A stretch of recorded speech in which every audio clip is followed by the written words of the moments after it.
Happy Sabbath, Church. Our story this morning is from Gabon.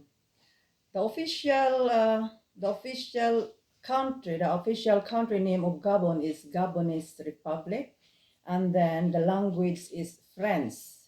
And Gabon is a home to 80% of Africa's Babon population.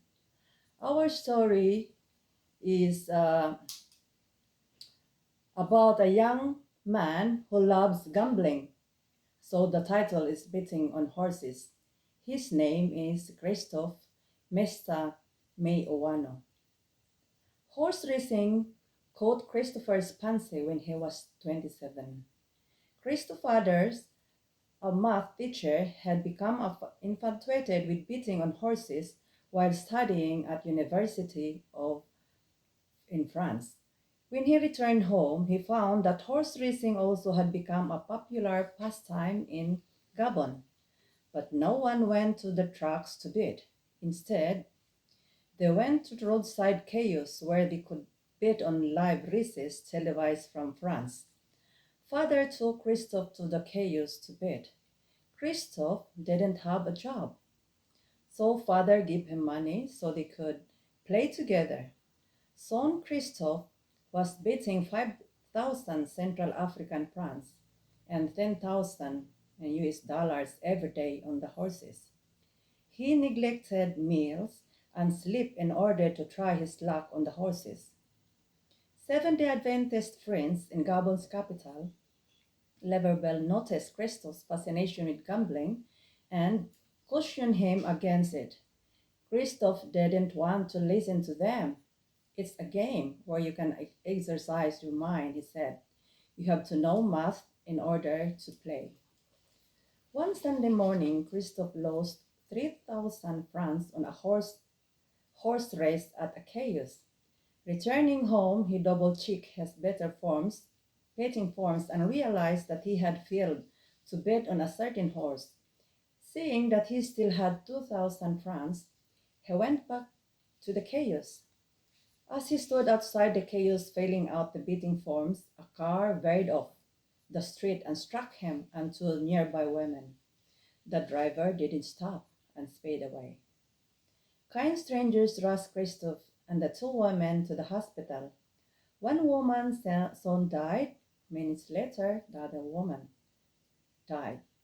And Christophe lying in bed, his legs paralyzed and his blue t-shirt soaked in the blood. He was feared that he would be the next one. So he began to pray, Lord, I understand. You have told me many times to stop gambling, but I didn't listen. Now I will listen. He had no worry. He had no way to contact his family, and he couldn't move. Without any money, he received no medical care in the hospital for 2 days. Finally, he managed to pull himself out of bed and to crawl to the street to hail a taxi. He spent his last 2,000 francs on the ride home. At home, a sister who was a nurse tended to him. He prayed for healing. Lord, you spared me from death. If you protect me and help me walk again, I will surrender my life to you and stop gambling. 3 weeks later, he was able to walk. He immediately gathered piles of old betting forms and burned them in front of his family. He said, I don't care if I am rich or poor. I will serve God and never gamble again. Today, Christophe Mestame Uwano is already 44 years old and works as a house painter. He said in the last he said it's better to work for money than to play in hope of easy money.